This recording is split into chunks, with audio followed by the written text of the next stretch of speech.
Episodes of Not My Podcast, Our Podcast are brought to you by people everywhere like you. Come on, it's communism. Get the point. All right. There's our sponsor.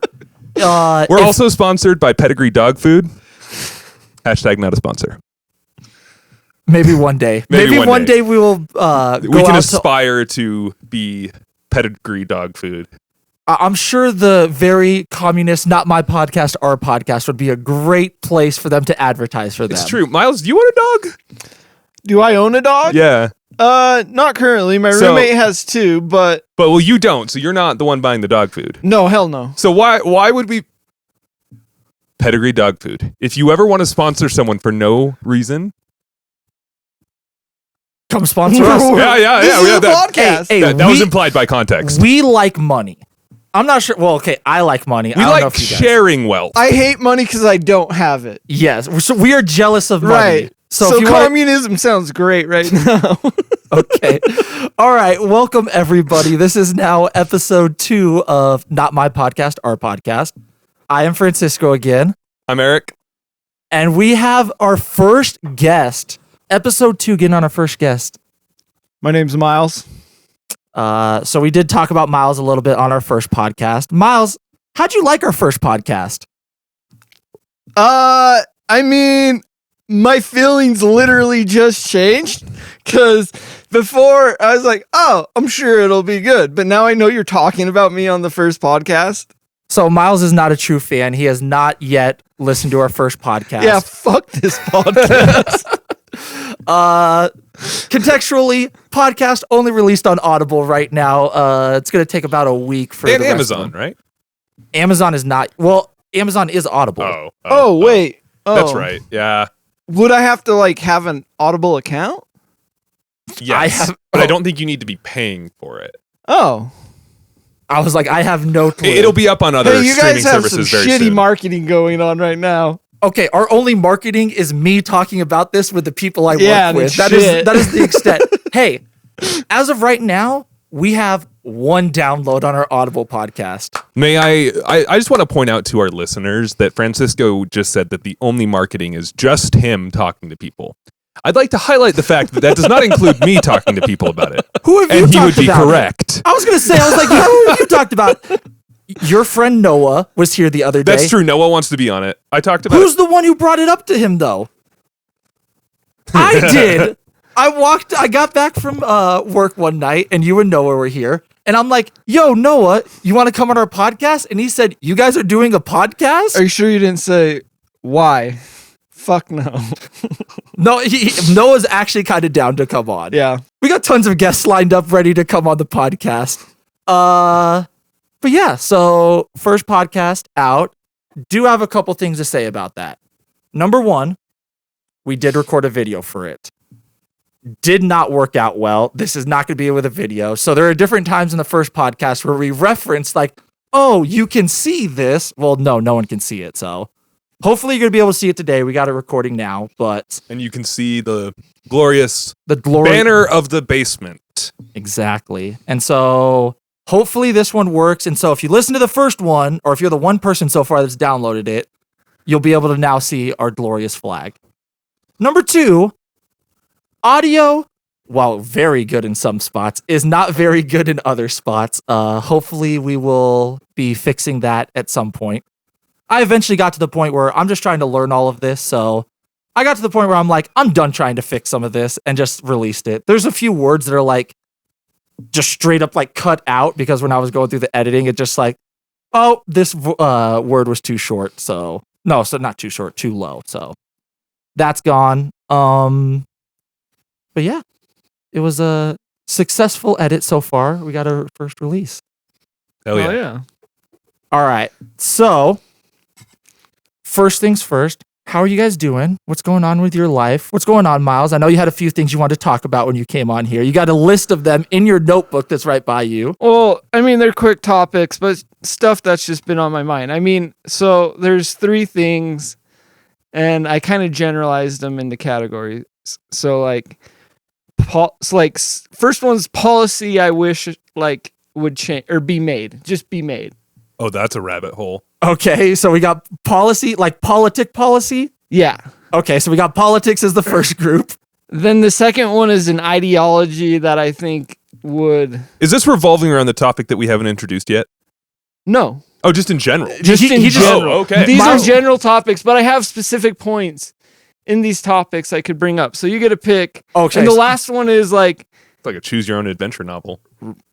Yeah. So we got sure. politics, ideology, like religion, or Just like Modern day philosophy? modern day like ethics that I think should be adapted into So modern day philosophy, conscious, norm or whatever. okay. And so we got the third. And then the third one, like up and coming technology that I'm excited about. Ooh. I can So talk about any of PIT, these. policy, ideology, or technology. Which Pit. pit do we want to go Right. into? What Always pit choose, do you wanna always fall choose the into? left-hand path. We want pit number 2. Number 2, ideology. So you want okay. I'm good with ideology. All Okay. right, let's hear your take. So I guess I maybe lay some context here first. Like growing up in Utah, me and Francisco have talked about this, but it's very polarized. That's the word. We have, I hate to generalize, but there's people who are really religious and people who are really not religious. Yeah. Right? And I'm not going to point out any specific path, although, I mean, I can see, anyways. So, I think people should just give people an honest chance, such in the way that if somebody does something, messes up, give them a chance to redeem themselves and actually hope that that person will redeem themselves. Right? Because isn't that like giving somebody a chance, right? Like, do you have a specific scenario in mind that made you think of this, or just in general? just type in of thing? general. I do kind of feel like both sides are kind of very, I don't know the right word, very Judgmental critical of the other side type of right. thing. I mean, one side's judgmental, the other side's critical. Well, I mean, It's they're the the same- same it's the same thing, thing. right? But so here's a question that I have. That this kind of if we look at the human population as a species Yes. and look at the evolution of humans, Yeah. would you say that kindness is a trait that is favored through evolution, or is it a trait that is being suppressed I don't know by if evolution? I don't know if it's. I don't know. Kindness is a funny word. I'm sure. Like, I think we're unique. Humans are unique in the fact that we strive for continued kindness, even in the face of, doing harm to others that'll give us an advantage. And I mean, we're doing all right. I mean, 7 billion plus people on the planet. But is that because we were kind? I mean, when does something start to become part of our evolutionary pattern, though? Like, Well, so I mean, if you look at it, like if you think about it, if you are a go-getter, if you are going to fight for what you want is best for you, okay, that's often going to be expressed as unkind behavior. And if you are, I guess kindness has to be paired with assertiveness.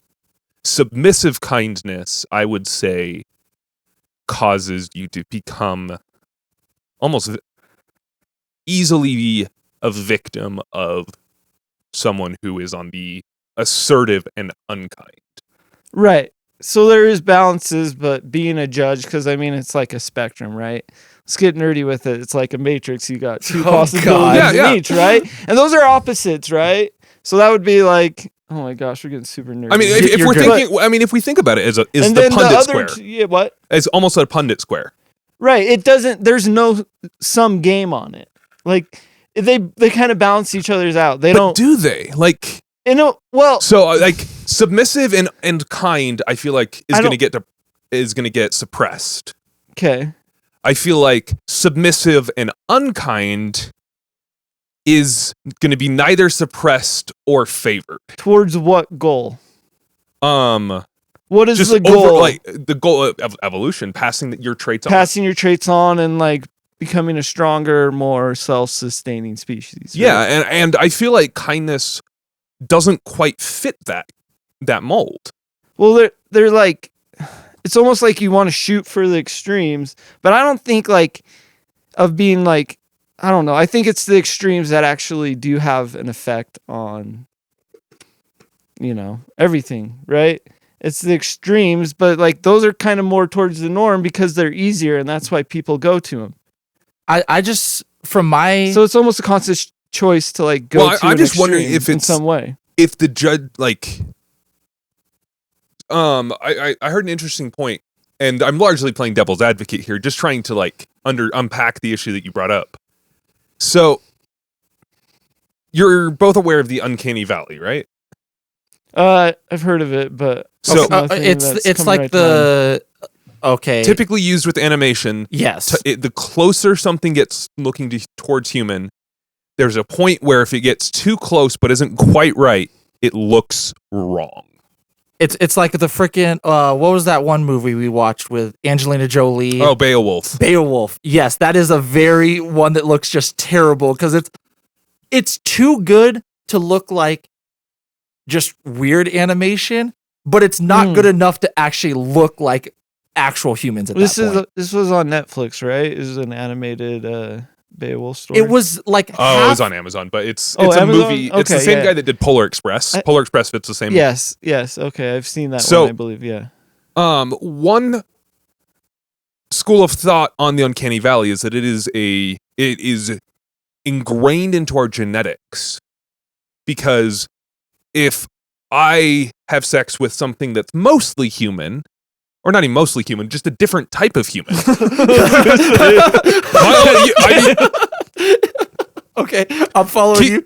Hold on. You gotta put myself in this mindset. Sure. You gotta take yourself back to when there are other species around. Okay. Yeah. Here's where we're at. Okay. Yeah, I was like, I'm thinking like right now, mostly human. I'm like, where are we going with this we killed them topic? all. We killed all of the things that were even possible put to ourselves back when 50,000 years. When we had Homo erectus, Homo neanderthalis, we had all the Australopithecines, we had the Denisovanan cave people. Like there were lots of different species of human. Right.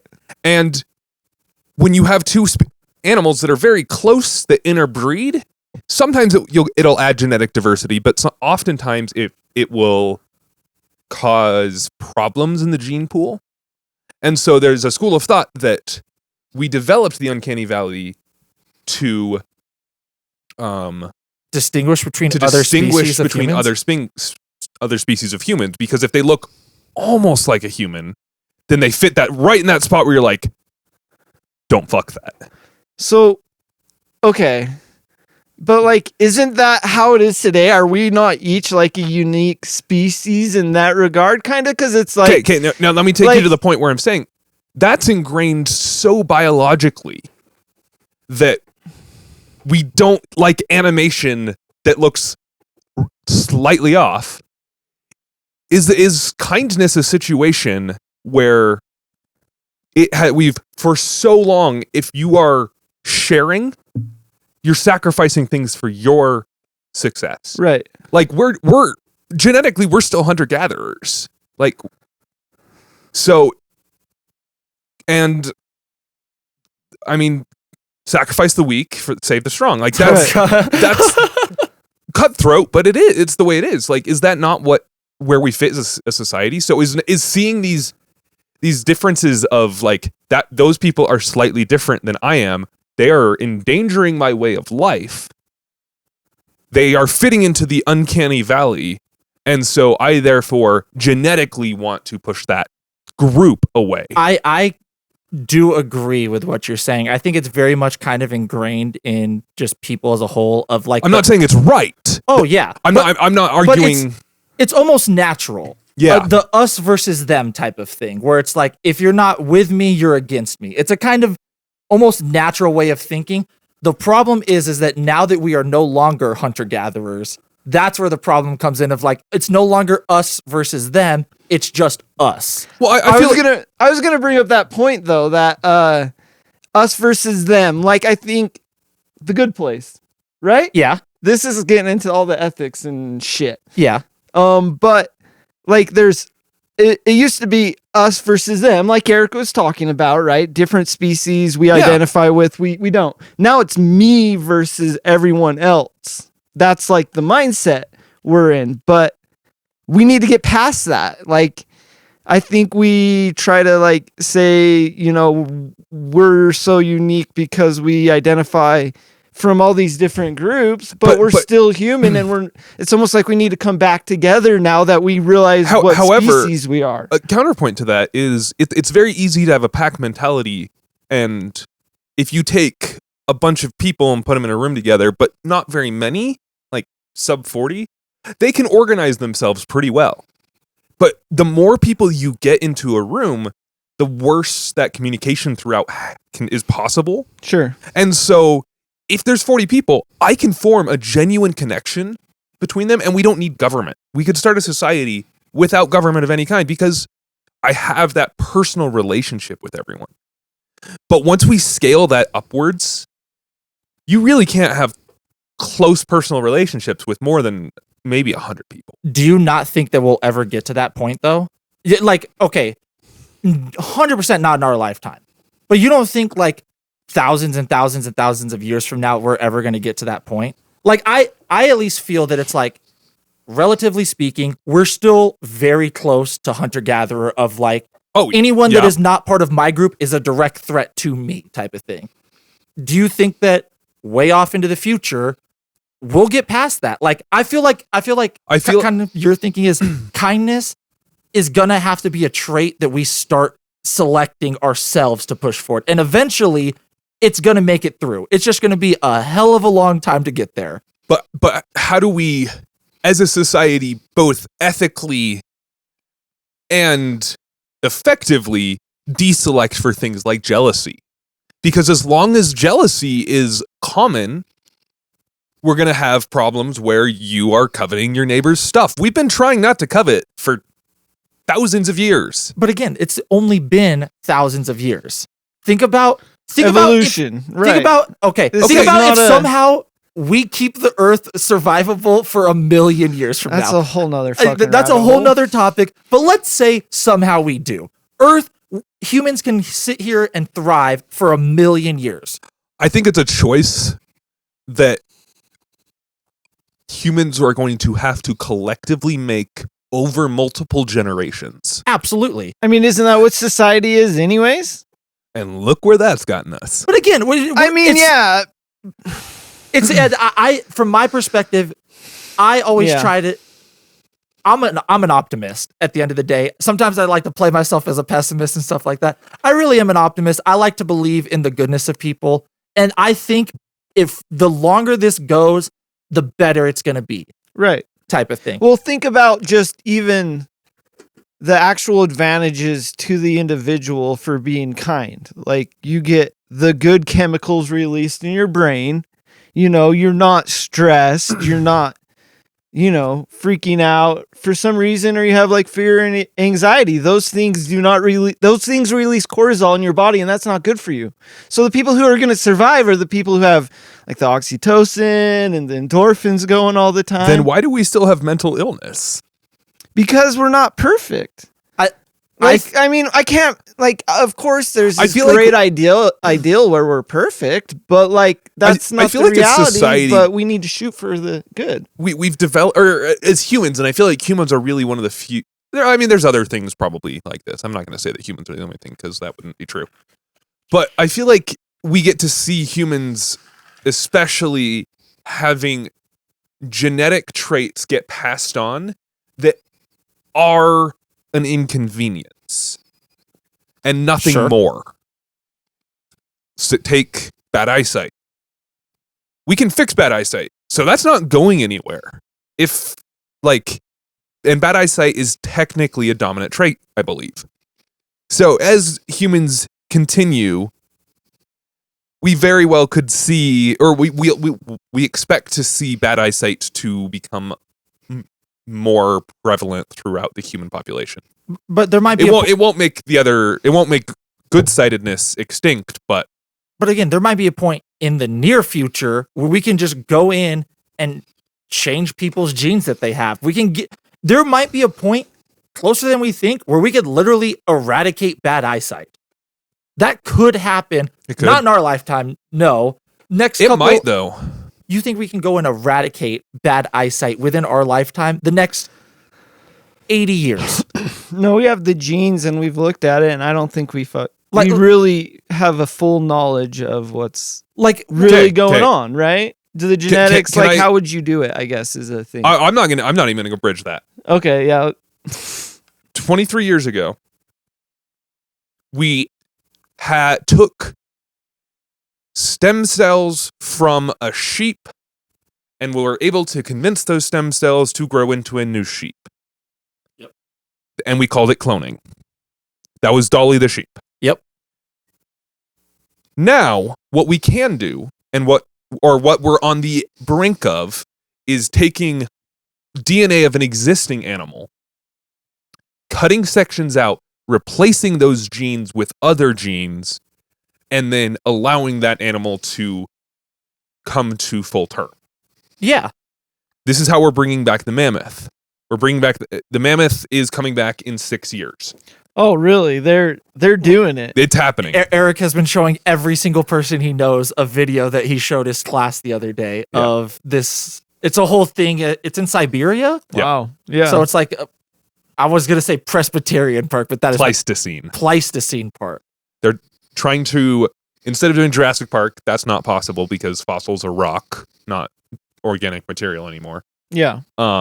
But we have organic material from things from the late Pleistocene era. Mammoths only went extinct in Siberia about 15,000 years ago. So, and that's compared to dinosaurs, where everyone's like, "Oh, if we can bring back mammoths, we should bring back dinosaurs." No, like orders of magnitude, older. Right. So 15,000 and 65 million is a big difference. what do we think is going to happen to this animal who hasn't had the chance to build up resistance to the type of diseases and bacterias that are prevalent today? Like, I mean, they're going to have to put this thing in a sterile environment pretty Well, much. That's the thing. And, like, We're okay, are we going to ever release this in the wild? Like, why? We're not. I mean, it's cool that we can do it. I think that's awesome, but So we're not cloning a mammoth.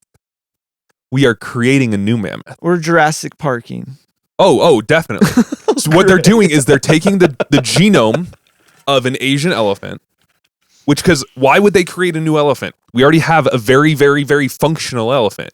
So we just need to take it back, and it's very closely related to a mammoth. So we just need to take the parts that aren't mammoth and our Asian elephant, that 0.3% Right. of the DNA is what we're replacing. So that means that the mammoth hopefully will contain all of the and then it will be raised in the womb of a African elephant. Yeah. of So it will course. then contain all of the antibodies that its mother had. It will grow up in the same way that a baby elephant does now. And then it will just be an elephant that has those exact traits and is genetically would be considered a woolly mammoth. So we're not taking recreating the like we're not We're not bringing taking- it back. We're recreating it and making something new. not even making something new. We're taking the genetic material we have from mammoths and we're saying, okay, and the fragments we have this fragment and this fragment and this fragment. So we don't have one individual that we can just like copy. So we're just like bitch slapping back some of this Asian elephant's DNA Yeah, pretty much. 1,200 years. Yeah, like, yeah. get back, bitch. Like, you know what I mean? But like, the thing is, Asian elephants existed at the time of mammoths. Okay. African elephants existed at the time of of mammoths. And they were like And- interbreedable. Uh-huh.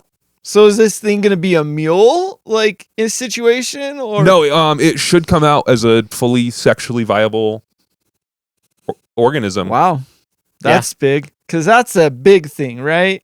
Oh yeah. This is the first time that we are for a full organism done CRISPR, which is that copy paste method. Right. And so this is really big.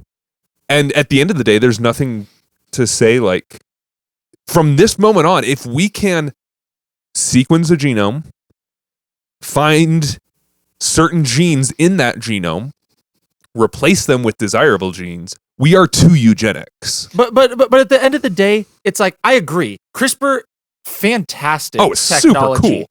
The problem is that think about how many people you'd have to put through this to eradicate bad eyesight. We will be able, in our lifetime, we will be able to fix bad eyesight in people. Well, that's not what I'm saying. I'm saying in our lifetime, the uber rich will be able to walk into a clinic and then come out with a super baby. But that is a totally different ethical issue with CRISPR. Wow. But again, That's going to happen within our lifetime. Oh, that will 100%. I love the path this has gone on. I mean, I don't think we ever covered my original topic to any. Well, we'll come full circle. We're trying to justify the genetics and the geneticness of kindness, and then how it applies to multiple different groups, seeing outside groups. This is the bullshitting section, Mile. We're just going to go around, and eventually we'll make it back to where we were to start. Well, here's the thing. I think, okay, I'm going to actually think I got a connection to make back to another topic. All right, bringing it all back. Okay, so us as a species, because earlier you mentioned that, like, you know, we don't get along in big groups, right? So we're very we're limited. We're limited in the number of interpersonal connections that we're able to maintain. Right. Okay. So like big interconnected organisms, we almost need to become one organism in a way, right? So and I think a good example of this is like, think about the brain, because there's so many connections. It's like when we have a good solid connection, then we can actually make progress, right? Yeah. That's when you make progress. If you have something that jumps around because the connection's not being made. But like, think about like the mycelium of a mushroom, right? Okay. I have this theory that like apes evolved, you know, it's not my theory, but the way I got headcanon that we came to be almost as a hive mind is like, well, we adapted the characteristics of mycelium in our brain and made all these connections. I mean, the allegory between, or the parallels, that's the word I'm looking for, between the human brain and fungal mycelium is impressively similar. Right. And I think it's almost going back to your roots in a way. Boom. God. I mean, and that brings us to... All right, so Miles really wanted to talk about this. So segues. So great segue time. Okay, so here's a little bit of background. We all, Eric, can we have a trope on what's the trope? On, if you say show? dad jokes, I'm vetoing. No. Whenever we have a good segue, we should get a little cartoon segue that will zoom across the screen. You're gonna want me to figure out how to edit to put a segue across the screen of I something. can make something that looks like shit. It's gonna look like shit. That would actually be kind of funny. It's just like we do a short little cut, and then like the transition is just like a segue that like pulls the next screen. Yeah, we should do it. Okay, I'm actually with it now.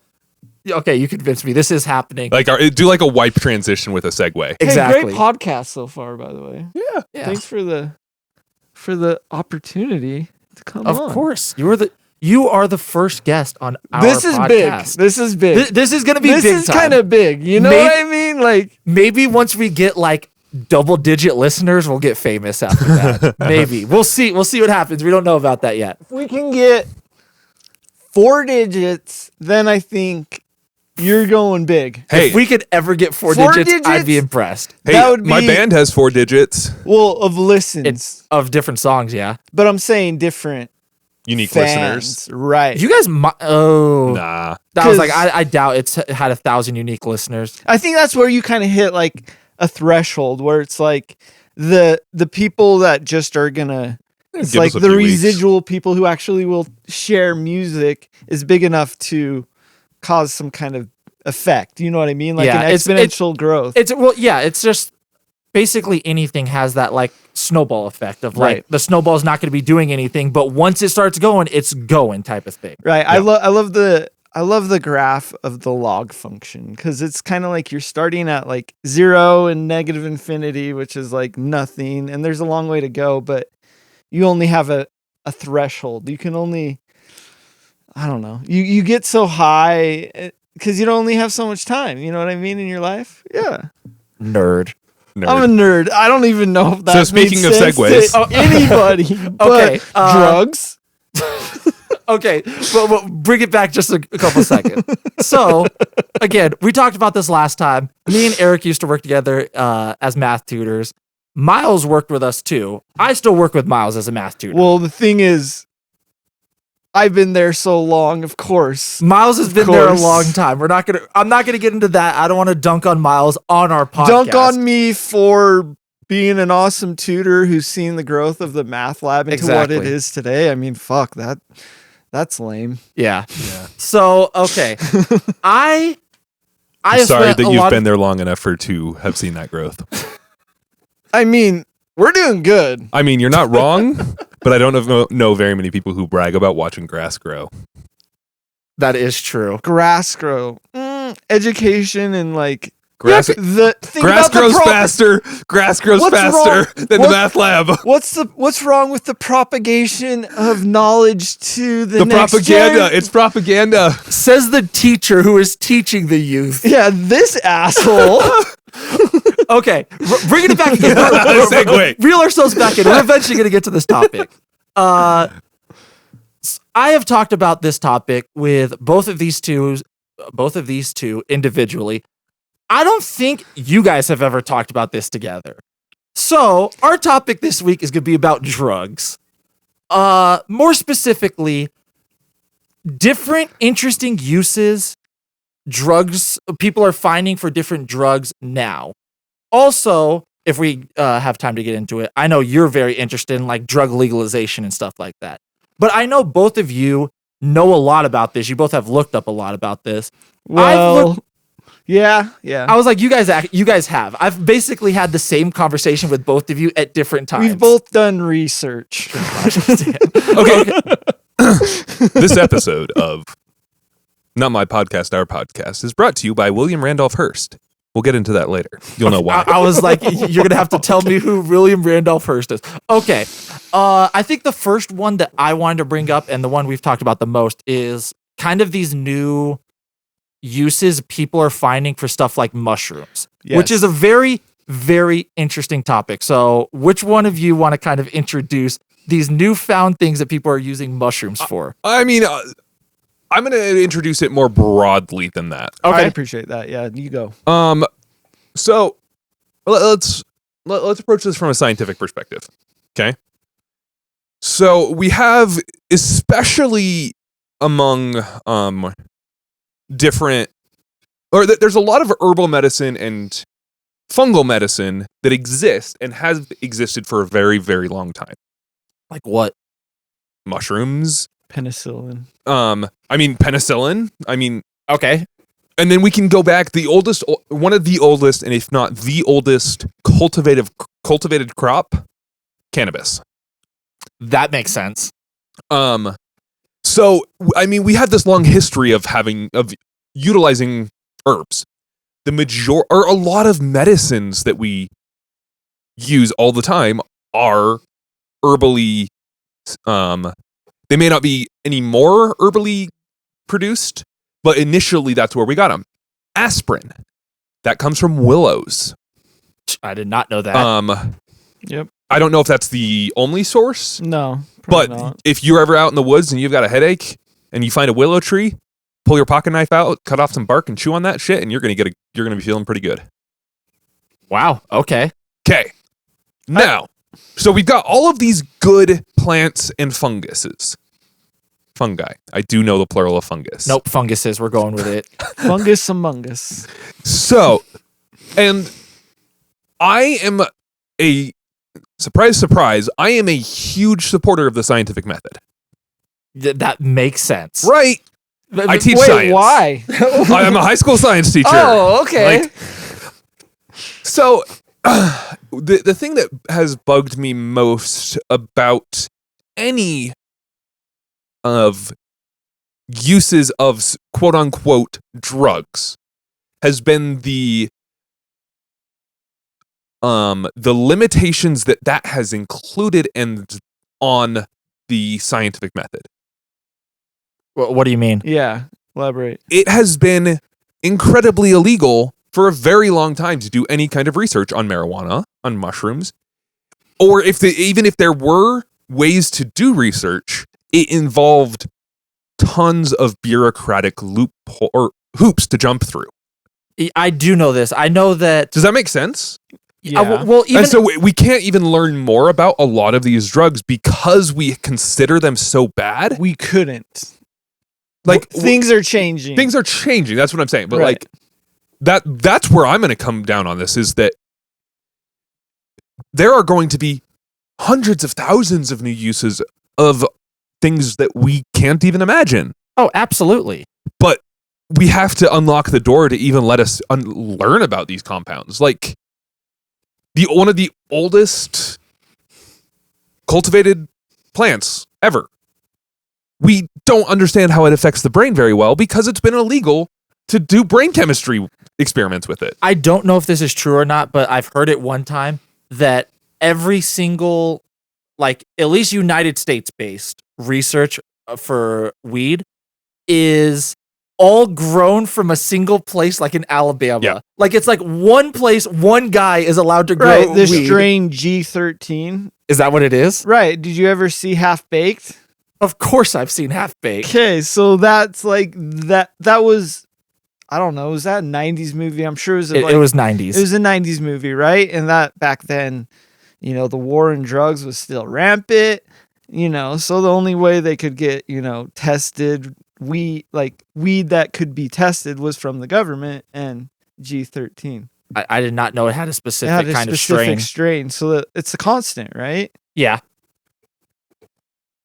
That's what you need if you're doing government testing by one source, right? If you can't identify, take away the variables, keep the same strain. Keep the same exact weed. But I just think it's kind of weird that it's like, it's like one place, this is where Yeah. we're getting everything from. That is crazy. And I But don't like, even... it's that kind of regulation that's hindered any kind of understanding. Because so what you're bringing up, and this is where the introduction will end, is that recently we've learned a lot about how psilocybin affects the brain and how psilocybin can help with a lot of mental health disorders.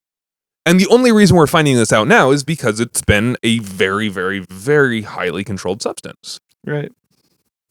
And so I hate the fact that these controlled substances have potential. But the thing that really irks me is, why is this controlled but willow bark isn't? What is the solution though? Because to make progress in this area, you've thought about No, I this. want to complain, Miles. I mean, bitching is fun, but also is taking a dump. It's it's waste, right? Okay, but no, my point is it's vending. It's good. You got to do it, but well, so my what solution now? is easy. Is get the government out of my science. Sure.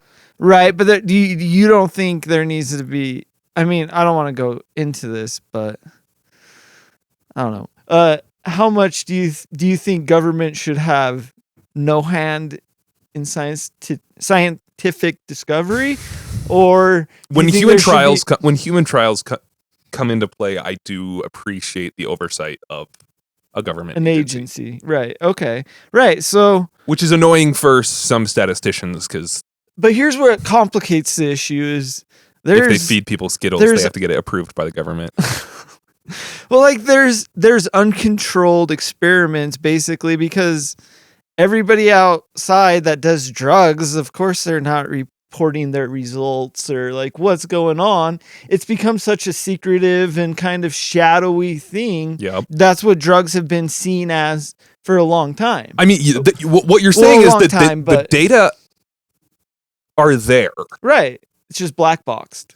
Yeah, and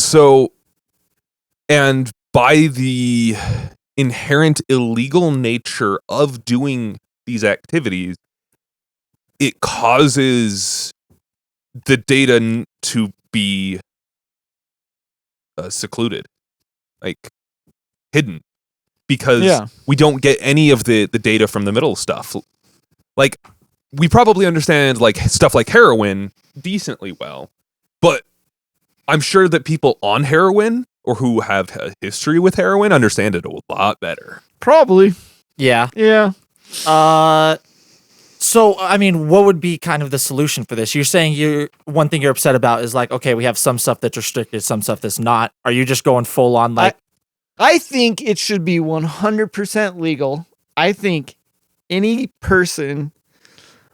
I still think adults, okay. I still think that children are developing up to a certain age, and we should give them the chance to develop without.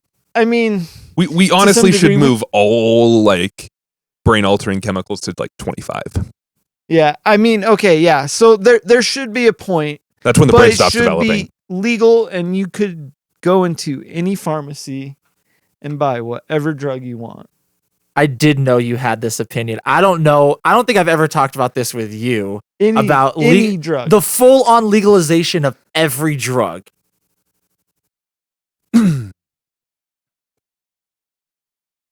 I know. Okay, so here's some there's points. a lot to unpack there. There is a lot. Okay, I'm thinking of it that. Okay, like it's just what are we restricting right now? We restrict different types of drugs. Like there's ones that are massively used just by the public. So like you have drugs and prescription drugs, right? Like stuff being developed and they're kind of still being tested. Then you have these drugs that have been around for such a long time. Yeah. Right? That humanity has been using for such a long time, right? Some of them millennia. Right, exactly. So some stuff of them like that. A few years. Right, stuff like that should be available at the pharmacy for free. So you're saying free marijuana for all? No, sorry. Whoa. I mean, ideally. Is he going to say no? But, I mean, hell, let's make it all free, too. Fuck it. The government owes us something, right? And that is weed. You heard it here first, kids. Again, I don't know if I totally agree with this. Forget the free thing. That's a whole different rabbit hole, but just... I'm not even talking about the free thing. I don't know if this is the best idea to just straight up legalize everything. I think the whole like decriminalizing thing is probably a much better first step to go into. I'm not talking about the steps. I'm talking about endgame. I don't know. There's complications in the steps because things are going to happen, but I think endgame.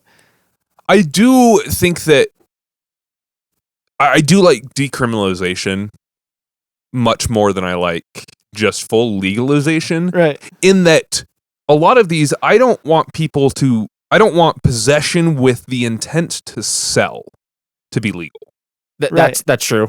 Like if I want to take heroin, which at this point I don't, but if I did, I would want to make sure it was actually heroin and that there was a little bit of oversight. Who's going to sell it then? Exactly. But no, that's my point is like, I want it to be illegal to have it with the intent of selling it. Right. As an individual. Right. That would be a tough thing to regulate. So, yes, but like, I think but what it does is it doesn't decentivize someone from checking themselves into rehab for fear of litigation. Right. And that's the thing. It's the whole public perception about drugs that needs to change. Because, I mean, we could go into like economics, but it really comes down to like, when I am a criminal if I am buying drugs. Yeah. Right. If I'm buying drugs, because the only real way to get them is to go through illegal challenges because the law says, you can't, distribute drugs for money, basically. But even to the degree you can't give someone drugs, right? There's no commerce in between it. So, I mean, yeah, like you get economic benefit if we're actually taxing it and getting stuff out of that, like in that idea, in that vein. But like as a drug addict, you would feel like you are a criminal and you have these other people that feel like they're associated as criminals. So then everybody's a criminal and it's chaos. In a sense, like there's no regulation, there's no control, there's no oversight. Everybody's in it for themselves. Because otherwise you're going to get these negative consequences. But if you can eliminate that. But again, we can eliminate that type of thing with decriminalizing instead of legalizing. Right. But okay, so we're still going to allow people to just, how else are people going to get it? So, okay, I'm not saying, so I'm saying as an That's individual. what I'm talking about. That's different. I think decriminalization, but like still, how are they going to get it? It's still this mindset of selling it is still illegal. Okay, actually, I will respond that I understand your point because living here, there are multiple different ways that one could obtain marijuana. Yeah. Of our border states, 3, if not 4, I don't remember New Mexico, and if you can't, New Mexico's kind of border. Has Arizona legalized It's legal it? in Arizona, Colorado, Nevada. Yeah, I was like, I knew Nevada, California, Colorado. Oregon, Washington. Idaho, Wyoming. It's not legal in Idaho. Or Wyoming? It is recently legalized in Wyoming. So there's another. So, okay, so there's at least 4 then now. Yeah. So we got Wyoming, Colorado, Nevada, and Arizona. I mean, does Oregon? We don't touch with Oregon's not even close to Utah. You've lived here your entire life. We share an infinitesimally small border with the state of New Mexico. Yeah. Hey, man. I didn't even know that was. Oh, I guess it's the Four corners. That's why I'm saying it's infinitesimally small, because it is one little point. It is technically a point with no dimension. Are you the one that told me like the little Four Corners monument down there is like off. 2.5 miles off from the actual border? That's funny. So which state is it actually in? Oh, I don't remember. I think it's in Colorado. That's funny. Fucking Colorado. I was down there when I was like 10. Might be in New Mexico. I was down there when I was 10. I thought it was so cool and so funny that I like laid down on the thing. Like everyone does. Again, both arms and both legs in different states. And I was like, this is great. And then you told me that and I'm like, well, that picture's probably looking real dumb, like way more dumb than it looked at the time. You should like just blow it up and go out to a map and be like, nope. We should go. Good try. Because I mean, I've got a map. It's probably on public land. We should go find the actual Four Corners site. Go down there and actually find the real Four Corners. Yeah, and then commit some like not federal, but like state level crimes just to confuse everyone. Just to really confuse like someone. Which state would you be tried in? Like. We could do public defecation on Four Corners. Oh, jeez. I just shit on 4 states. We're just going to go take a shit on the Four Corners right there. Yeah. I like how that's the first thing you go to. Of like, all right, let's go do a crime there. What are you going to do? I'm going to go take a shit there. I mean, wait, I was about to say we could go like smoke a joint, but we might not be illegal in all the states. So that's in 3 of the 4 we'd be legal. Right? You just start smoking and walking around in a circle and right you're there. Like, legal. But do you know the best part about that? It would technically be a federal crime. I was like, that's what I was because you gonna are say, transporting illicit substances across state lines. I thought that's where I thought you were going before you said you wanted to take a shit. I was like, we could literally just take drugs and go walk in a circle down there, and that would be way worse. Would we be good as long as we jump? Can you jump from Nevada to Colorado? It's decriminalized in Nevada and Colorado. Well, no. Nevada's not Arizona and Colorado. Can you just like jump back and forth, or would you technically have to cross into New Mexico or Utah? Well, I think it's legal in New Mexico, though. You are on the reservation probably. So if you walk over with your, like, let's say you're walking from Arizona to Colorado, you'd have to walk over with your right leg, otherwise you'd be breaking the law. No, you can't, because you would. You have to swing it through. I'm curious now. I'm going to look at a map and see if it even looks like it's accessible. If the Four Corners is a legitimate point, you would have to. You couldn't cross from Arizona to Colorado. No. There's no way. There's no way. At the point, your like leg would have to be in Utah and New Mexico as it's crossing. At least once, right? So do you step with the right or the left? If it's legal in New Mexico, then if it's legal in New Mexico, then you'd have to go. Okay, I use my left foot. My GPS app is showing that the Four Corners point is actually going right through the monument. Oh, so you lied to me before. I don't know. Was that just like urban legend because everybody talks about it? So somebody's like, let's fuck with everybody and say it's wrong. It just propagated through everything. There's tons of stuff that happens like that. Oh, yeah, definitely. Have I told you how close I got to a Four Corners? No. So I lived in Blanding for a while, which is right next to Four Corners. great I mean, we were place. like an hour and a half from Four Corners, but Close we enough. were right next to Four Corners because there's nothing close out there. We were an hour from Walmart, and an hour from McDonald's. Like that's how remote we were. But so my buddy and I were like driving out one day just because there's nothing to do out there, and it's really gorgeous country. So we just would often just kind of pick a direction and go. I mean, it's Utah. It's southeastern Utah, which doesn't get visited. Right, but It's cool. all I mean, Utah it's is great. really I was like, pretty, even though it looks freaking great in that area, Yeah. is Blanding as cool looking as places like Moab and stuff like that down there? No. Oh, okay, never mind. However, might suck then. just outside of Blanding is cooler. What's that just outside of Blanding? Lots of stuff. lots of stuff. Oh, okay. Anyways, Some of which I am allowed to tell you about. Oh, geez. Okay. okay. I was like, the only places, I don't even know how close this is to Blanding, but we went to Capitol Reef. Not even close. Not even close. Arches, not even close, I'm assuming then. Arches is closer. Okay. So Blanding is an hour due south of Moab. Oh, it's even further south. Oh, I did Moab's know. not south. Moab is like a little Just bit south east? and east. I guess that kind of makes sense because we just hopped on the You go on the Spanish highway. Fork. Yeah, Spanish Fork Canyon. Then we just cut down. Which just a Spanish little Fork bit. Canyon does go diagonal, and then you cut across on I-70, and then you cut down a little bit further, but really, It's just more east. it's more east than anything. Can I time out? Here we go. Time out. I gotta go take a piss. All right, we're cutting.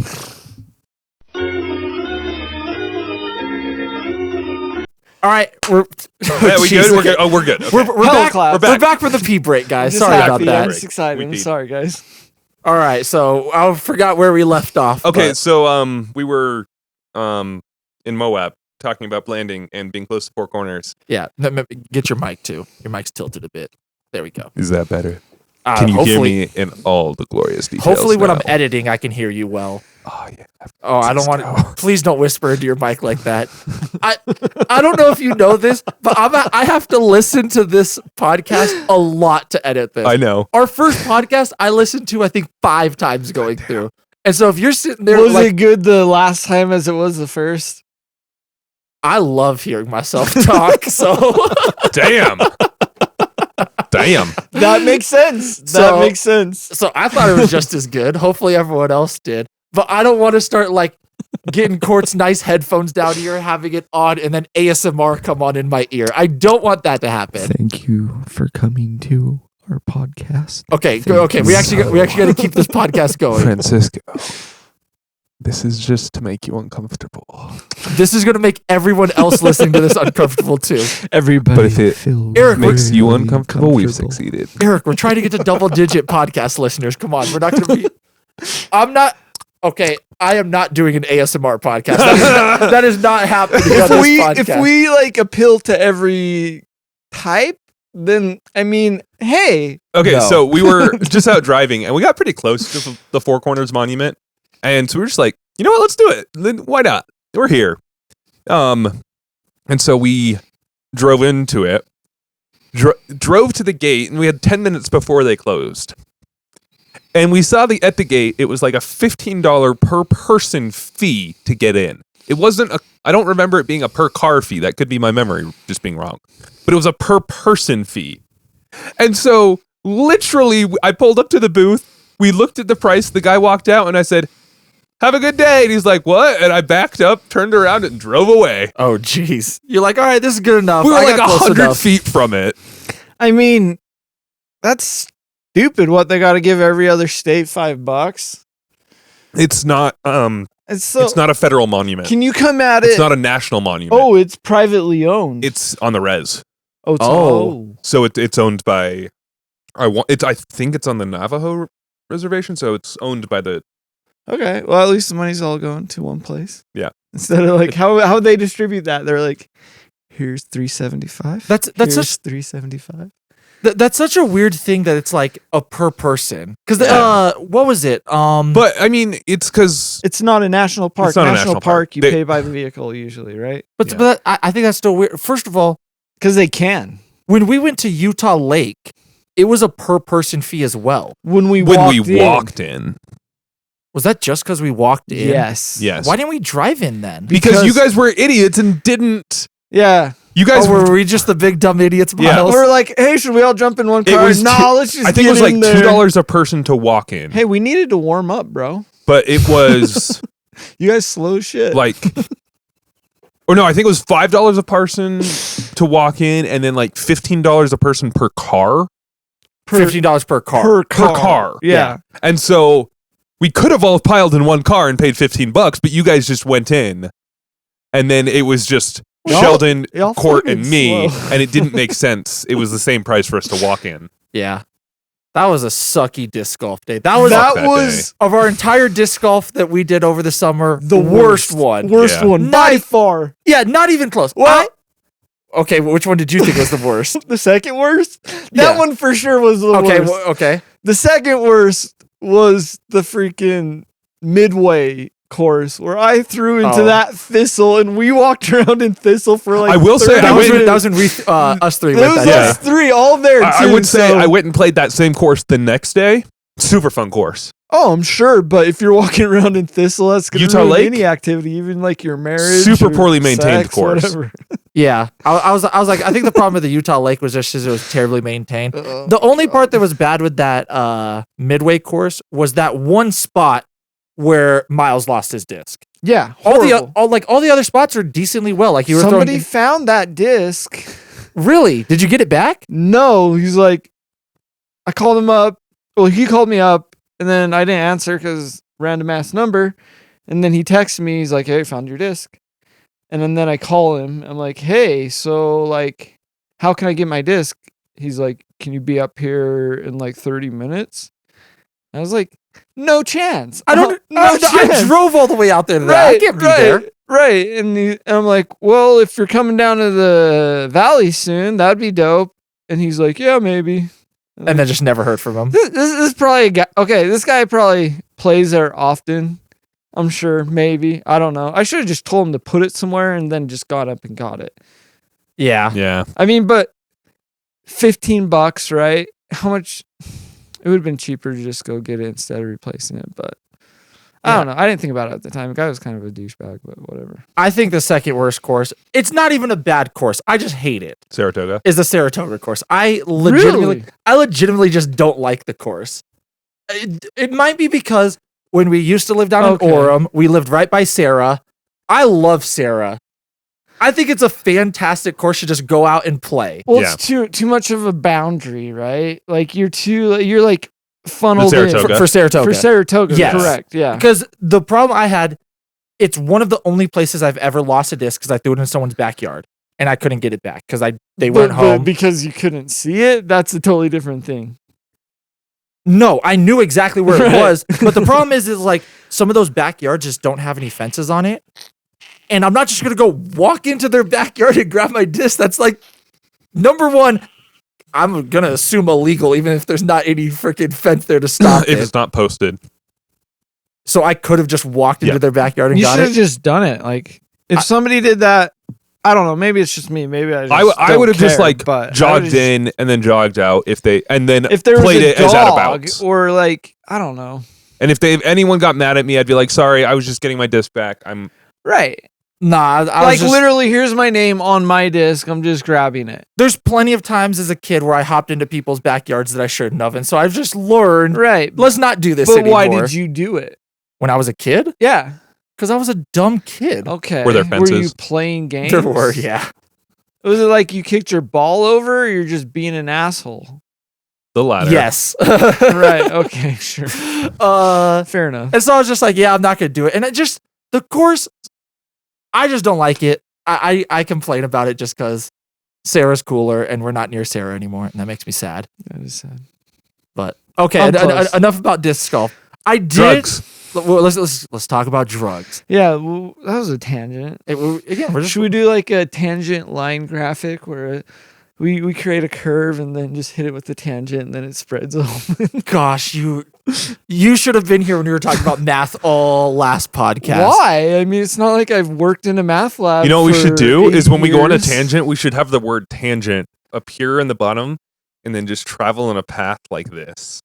Just have the word tangent. No, we should start going around the screen. we should No, have a not curve. going around the screen. Specifically going like this. Oh, geez. No. Specifically the tangent line going through. Yes. Okay. I was also thinking we could do. Now we're on a tangent about tangents. Never mind. All right, drugs. Okay. Yeah, you've heard. Yeah, so like interactions between us both. Let's hear your opinion as somebody who I is not in favor of using it personally. correct. So Is that okay that I say that? yeah, I am fine with saying this. So I really shouldn't judge you in any way because you don't want to. No, because I don't want to for different reasons. Right. I don't do Okay. Should it go vice versa though? What do you mean? Should somebody who chooses to use drugs not be judged by those who don't? I don't judge them. I mean, not saying I'm in one group or the other, Oh, jeez. but I personally don't judge people because the reason why I don't do drugs is not because I think they're morally wrong. why do you do it? Why do I not do it?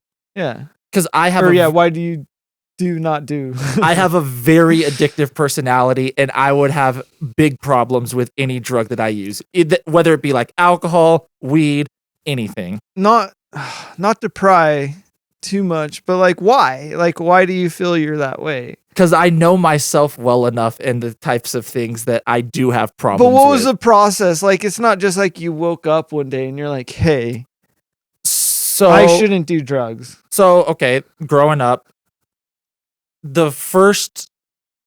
my friends when I was growing up, the first time they started doing drugs was when I was 12. Right. So they started smoking weed when I was 12.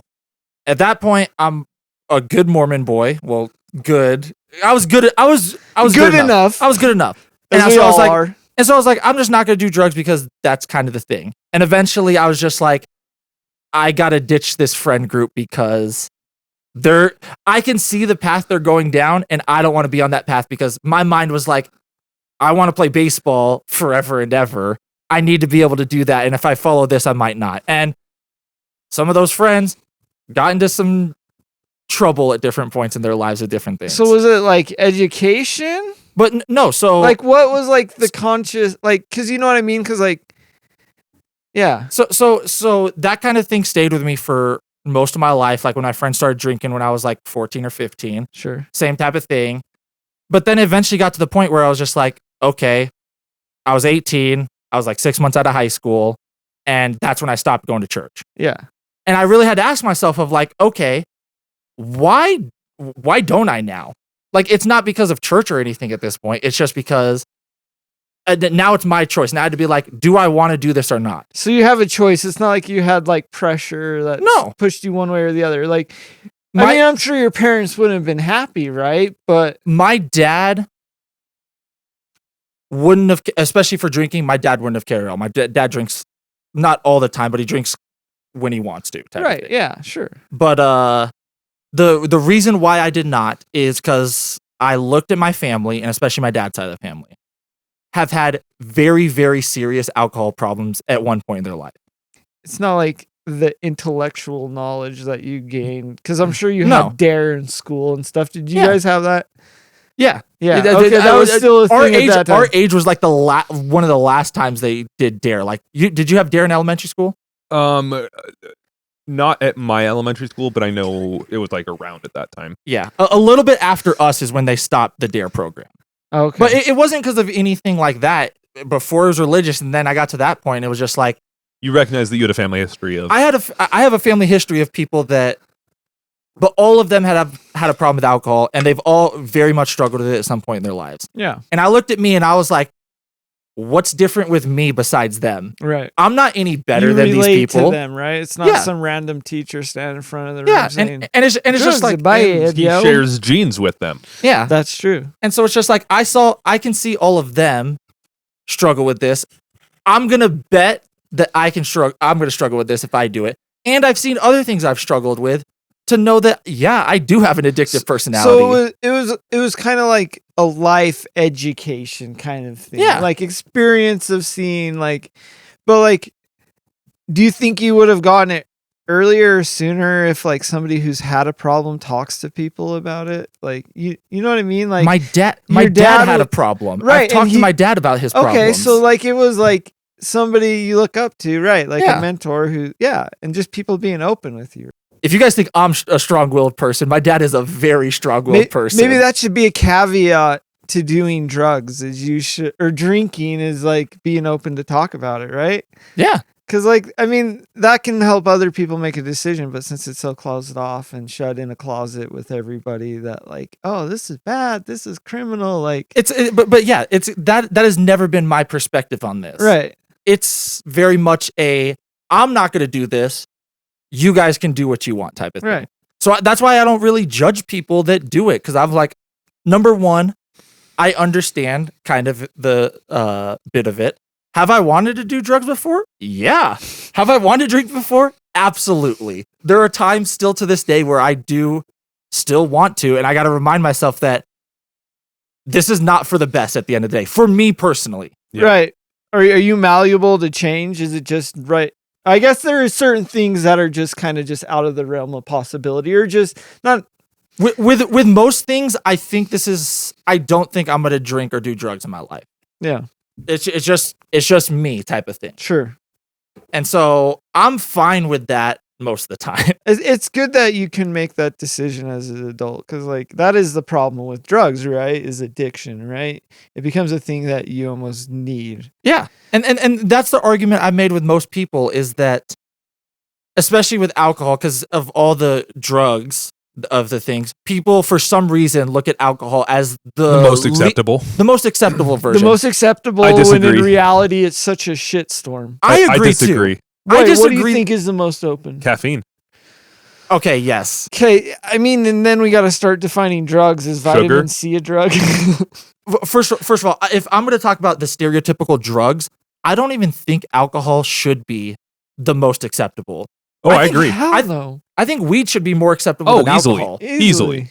And that's my thought process on this, because to me, weed is a less mind inhibiting thing. So we say acceptable, but like, should we? I mean, we shouldn't judge people who do use it, right? No, but I'm talking about as the I know, general whole. all right, like it's the more dangerous. Like that's why, right? Because it's dangerous. Yeah, right? because at the end of the day, my opinion only, I think weed is less harmful to not only yourself but to others than alcohol is. I think alcohol hurts you more, and I think alcohol has the potential to hurt other people more than weed does.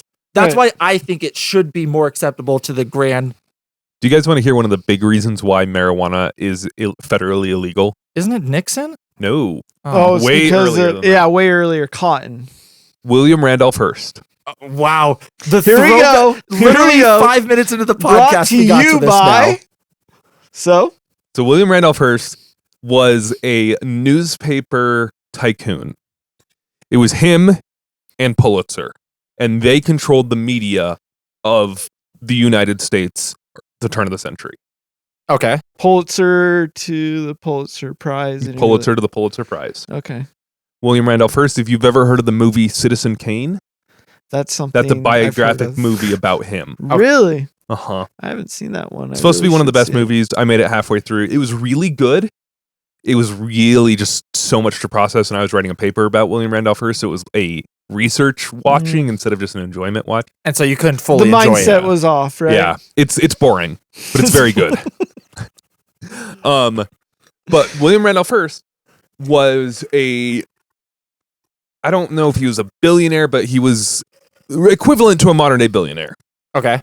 And he made his money through newspapers, and he pretty much owned newspapers west of the Mississippi. And if you're going to make newspaper, you're going to make paper, so you're going to be really invested in the cotton business. Do you know what else we can make? Wait, I thought paper was made out of trees. Or you invest it in, not in the cotton business. You're right. You said cotton earlier. No, you're invested in the logging business. Logging. Oh, sorry. I was just fully like, you said like your paper I thought and it was cotton. cotton. Because like No. you can make fiber like. No. We're getting there. Okay. Hold up, before you go on, you literally were talking about paper, and then you were talking about the cotton industry, and I fully accepted it. Like in my mind, I'm like, yeah, that makes we make total money sense. out of cotton, Yep. Yes. and so like, we think of paper money. We need a new type of money made out of hemp. Okay, let's not go on another tangent here. Wow, my mind just got blown up. Hold up. Miles just blew his own mind. I just blew my own mind. But Okay, keep going. So William Randolph Hearst, had his finger in all of the California logging industry, Okay. and so this was after the Civil War. yeah, turn of the century, 1900. Oh, really? Okay, I thought Yeah. it went back further. No, Okay. and so William Randolph Hearst, there started to become these farms in Central California, farming hemp, and they were making paper out of hemp because you can do that, and it's way more efficient than making paper out of wood. Big trees, bro. And so William Randolph Hearst lobbied, which in my opinion might be the most corrupt piece of American politics that exists, is lobbying. That could be its own podcast Yeah, topic. I know. But William Randolph Hearst and his company lobbied to fund bills about the devilish nature of cannabis. So- It was made because hemp came in and people were like, big business was like, fuck no, you're not going to encroach on my business. We're going to make this the most illegal of all illegals. Okay, so And it wasn't even that intoxicating back. Like Oh. there's strains but we hadn't honed in on the good stuff yet. So how did this is me being ignorant and not knowing. How does hemp what is hemp? Is it literally just the marijuana plant? So there's two different sexes, I guess you could say, to They are cannabis. gendered plants. They're a gendered plant. They're not androgynous. Okay. So there's the male and the female. The female gives the buds and like the stuff that people usually associate with marijuana. Now hemp, it's the more stemmy and seedy variety. Okay. So hemp is great because it grows these really nice fibers in it. And And that's what they take from the sticks is they break it down and you have these nice fibers. Cellulose. That's paper. Yes. so And so it's literally just male plant. weed. It's Right, male it's weed. worthless. Like, want the female. That's what's the moneymaker right now. It's the essentially females. the levels of THC in the male plant are Pathetic. pathetic. Like okay, like how big of a difference, like factor scale type of wise, do you guys know? Okay, One 1,000th, So Wow. if not less. Are you familiar with? Of course you are, but like the chronic, right? Yes. So it used to be that people didn't segregate their plants. Like they just grow it in a field. You have to cull out the males to get the really good bud. Okay. But if you're growing it on mass scale, it was easier to just plant it in a field. But then the males would propagate with the females, and then you'd get shitty weed. Stuff with seeds and sticks. Because the And this was flowers have swag. been Right. But then stuff started fertilized. getting more commercialized, and that's when we got these stronger strains that had just the bud, and we isolated females and were able to identify it sooner and pull out the males and, toss those and get what you want out of it. And that's how like the chronic and all these powerful THC strands came to be. So is hemp still like illegal? Yeah. Yeah. Wow. Just It's because it has some trace element of THC in it. I have a hemp. But actually, go ahead. You can often get hemp fiber stuff. Yes. But it's one of those crops that's kind of questionable. A lot of it's exported. So, like if it actually is hemp. I have a rope that I made in Europe when I was a kid that's made out of. We started with straight hemp fibers. So how does it feel compared to cotton? It's like twine. Yeah, think twine, Okay. and that's hemp. Okay. Yeah. Yeah. We could probably refine it down softer. Oh yeah, for sure. It's just like the raw stuff that you think of with twine. It's like very fibrous. It has a long fiber. Burlap. Right. Cotton is not like you think about a piece of cotton. Yeah. They're like small strands woven tight together where you already have the strands made out, but they're more coarse. So you never have like a hemp shirt. I mean, you could, but you can make hemp clothing. You'd have to break it down. Okay, so you'd really have to kind of just work more with it. processing. More but processing, like it's wouldn't be that much more difficult. I was No. like, There's pretty a big sure push we have. for it. I was like, pretty sure we have the production I power to be guarantee able you to do can it. go out and buy hemp shirts, right? Of course, you can go buy them. Yeah, you Google could it. probably Google Look it up right and now. look it up. Yeah. Were you on TikTok earlier? Yeah. Okay. But yeah, no. So like the whole, it's almost like we're classifying these plants, but like the hemp is such a like I don't know how to say it, but like it's like you can get product out of it, like so it's more like physical, where like the females are all more cerebral. Okay. Weird analogies here, but No, I'm that's with kind you. of interesting that it is a plant that has two different sexes. You know what I mean? Yeah. Okay, so they actually do. There you go. Yeah. If you want to save that picture and send it, I'll see if I can put it in the video. Like Be a real big I mean, podcasters. You in should that put one. it on Google all hemp of shirt. us. Yeah. Put a hemp Just shirt have on it all like of us. pasted right there. Yeah, because I was like, I knew hemp had something to deal with cannabis. I didn't know exactly how it worked out because I've never just looked it up. But I was like, there's no way they could just take like the freaking marijuana plant and do it. But apparently that's like literally exactly what they do. Right. Yeah. It's exactly what they do. And then it gets crazier with like you have the indica strain and the sativa strain. So there's more duality in marijuana than just the sexes. Yeah.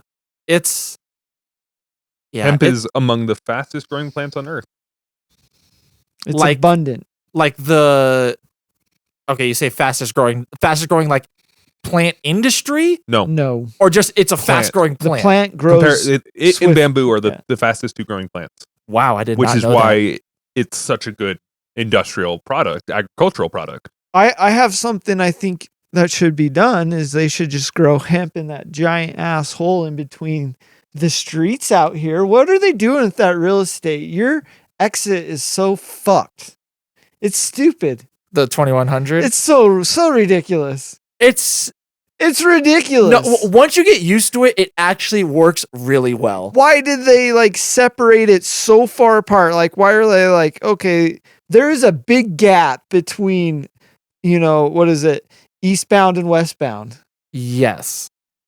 So you're talking about like the middle divot Yeah, area. dude. Uh, What I is expect up with that that? they're saving it just because they're expecting 2100 to become a even bigger road. Yeah. I was kind of thinking that, but I was just like, it's 100. man, like it's they 100%. started out like at the max and are like just kind of working their way in, but it is a mess. Is it feels so? like- So my guess for this, you'll know better than me because I moved here 4 years ago. Okay. But I'm gonna guess 2100. One of the only roads that made it out towards Saratoga before. Yeah. I mean, they're really There's three. Lehigh, Maine. I'm assuming that one was the first, That was the first. Well, and then probably 2100. and then Pioneer Pioneer Crossing. Then Crossing. Pioneer Crossing. Yeah, and so what I'm assuming, Like there were surfacey streets that you could take, but nothing Sure. that like was a expressed way. Yes. Lehigh, Maine still isn't. they're slowly. There's no They're way they're working gonna. on it. There's no way they're gonna make it. No because- way they are. Like, they'd have to just destroy downtown Lehigh. Yeah. Yeah, And like historical factor. Like, it's people who need to be around in town and not get through Lehigh. but that's why the two main roads people take now are Pioneer Crossing and 2100, which is why 2100 in the morning and at night, It's awful place to be. Awful. Why The didn't they worst just- place. Why didn't they just anticipate and I'm sure it's money, of course, right? But of course this was going to be a big ass road. But think about, I don't know when they built this road. Think about like 10 to 15 years ago when they built It's it. fairly well when they originally built it, but now like it used to be a 2-lane road. right. I did not know that. Yeah. So like This was a huge upgrade. this was a huge upgrade, but they should have just gone bigger anticipating it. I don't know why they just pussyfoot around it. I don't Just get do it the either. damn thing, right? I don't get it either, but Hey, I'm It'll sure it all happen. comes down to money and time. And Yeah, I mean, oftentimes need, city ordinance has justifying to be need. pre-approved, Yes. and that's a lot of money. All right, so now that you guys seen this tangent little thing Yeah, going across the but screen, we should grow cannabis in those big sections. I mean, let's grow some more trees. and, Utah's like, never going to do this. Well, I'm not going to say never. It's going to be Utah's going to be the last place I expect it to become federally legal before it becomes legal in the state. legal in Utah. Yeah, for sure. And even in that point, it may not be legal in Utah. Wow. That's going to be a weird kind of thing. I mean, it seems like each state agrees state to state what is legal and what's illegal. Like there's little things, but that's like a big thing where if you well, I mean, I don't know. It's for like the crazy. past decade now, it's been the thing. Ever since Colorado legalized marijuana, it's been a very much a but if slow moving thing. And I think But if for it to largely in be- Utah, nobody cares at this point because we have it on all sides. And so, yeah. well, just that like, if you got pulled over and you were on a road trip from Colorado to Las Vegas, there is a point in there where where you would be considered breaking the law, but at both your origin and at your destination, you would be completely fine. well, you Yeah. break it as soon as you cross state lines, right? Yeah, but that's my Into point. a state that's illegal, But that's or my just point. Is like crossing it's a kind of state just line. for law enforcement. It just kind of feels ridiculous. Yeah, Like in that scenario, like, yeah, he's got a quarter ounce of weed. Whoop de freaking do. right. At the end of the day, I've never had drugs on me and got pulled over and had anything like that. I'm gonna assume even the cops out here are just like, who the hell cares? Because that's how basically every cop I did is see everywhere. because it was on Twitter and got retweeted. I think it was the Vernal police posted a picture about how they busted like 3 weed plants like 2 weeks ago. Like literally 3. Yeah. Wow. And they were all excited. Good job, guys. And the comments were like, wow. Wow. Good job. Good job. Nice way to spend your time. I'm sure those. Can you put the Owen Wilson? Wow. Gosh, Meme in right here. You guys want me to do a lot with this. Become a fucking video editor, Francisco. Just get good. I'm trying to get good. It's hard. Yeah. I don't know. The whole drug thing, I'm not the biggest proponent of it, obviously, but I'm not anything against it. I voted for legalizing marijuana when I was living in Nevada. I voted yes for it. Came out here. They were doing, I think, medical marijuana at one point out here. Voted yes to it. I'm never going to do it, but I'm just like, just because I'm not going to do it doesn't mean that. What if you had a doctor suggest it and prescribe it to you? It's a good question. Oh, wow. I I like that question.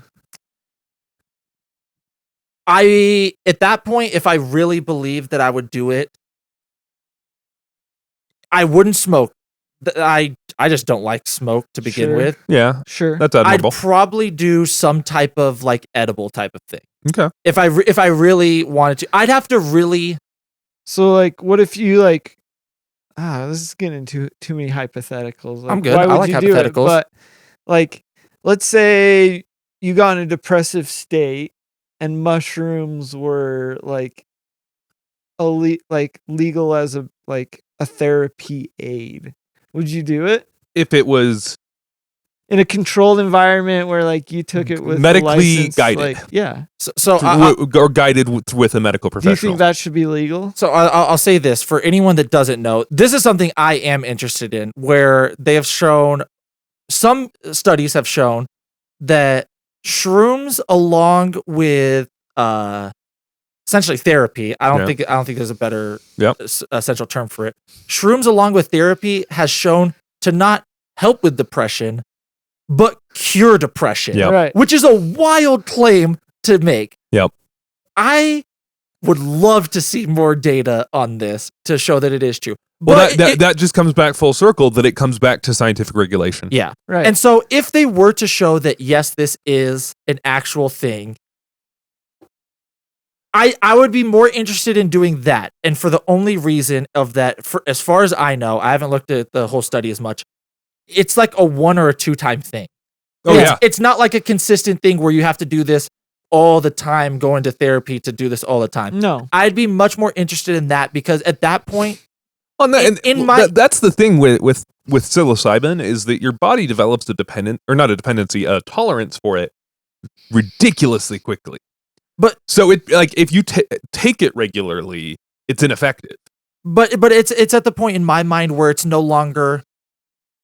And I've talked about this in different scenarios. I have a tough time taking different things unless I feel like it's helping solve a problem. Yeah. I take pills for different things I need because I'm like, okay, this is solving a problem. I'm even scared to get dependent on any pills, like at all. I don't. That's a good mindset. I don't take. How about this? I don't like taking Benadryl at night because I don't want to become dependent on Benadryl. What about caffeine? I have very much questioned my caffeine stuff too. I don't think I'm dependent on caffeine. If it only came in a pill form, there'd be a pill, right? But since it's in a liquid form, like I have caffeine pills. Yeah. But the thing is, it's like I don't know. In my head, I am more willing to take this stuff if it's solving a problem, not staying awake, maintaining a problem. Yeah. Like right, like the mushrooms and stuff like that. I'd be more interested in because it's like it's a 1 or 2 time thing. You're done. You don't got to take it anymore. You're helping solve this one problem, type of thing. I'd be more willing to do that, but I'm not at that point now because I don't fully trust the data yet because it's such a big claim to make that you can cure depression, not just help with it. Well, that gets in the depression, that's mindset, right? That's not like some physical element. That's mind.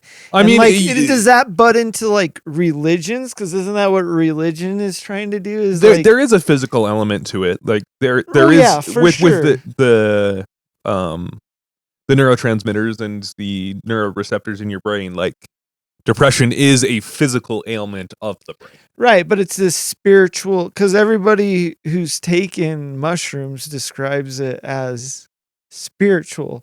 Like, at least that they're connecting with something bigger. And that's like, I think where we need to evolve is to figure out how to make better connections with things around us, right? Yeah. I don't know. So it gets into a weird area there, right? Well, again, like I have thought about all of these things before. Here's an interesting one. I was talking to someone recently about they did LSD. Yeah. And they did it recently. This is an older individual, and so like they were alive at a period where doing LSD regularly was, or like doing LSD was like a hip thing, and they didn't do it back then. But recently, they're like, you know what? I want to feel that connectedness. In talking to them, they described it as they already felt like they had some connection to the world and to everyone around them and to nature, but they wanted more of that. And they described their LSD trip as honestly disappointing. Because what they realized on their trip was the thing he was trying to do, he was already well on his way. And so it was more of like, damn it, like I wanted to get like have this like boost me forward. Instead, I'm like learning that this is where I just should be. But again, that's a peace of mind. Oh, right? definitely. But like it was just interesting to hear him talk about that. Yeah. He was expecting like this huge, like grand, like experience again type of thing. And he said that he vibed and listened to music. But again, at least that's a kind of, I'm kind of with that Miles. Sounds like therapeutic as hell. Like for the first instance, but he was because a lot of people described their first experience with psychedelics as life changing. Right, but and that's what he was going into it. Had this person like ever done anything similar? Or like weed? Weed does give you this effect of connectedness to some degree. At least like I know I've experienced situations where I just felt like I was vibing way harder with the people around me, and like in like I was in sync with them, you know what I mean? Yeah. Drugs, man. Drugs. All right. I think that's a pretty good episode. I think this is a pretty good episode. You feel good, Miles? Feeling good. It was a good podcast. Good podcast. So we'd like to thank you for listening to our podcast. And as a reminder, this episode of Not My Podcast, Our Podcast, was brought to you by salt lamps and the science that supports those and negative ions. All right, see ya.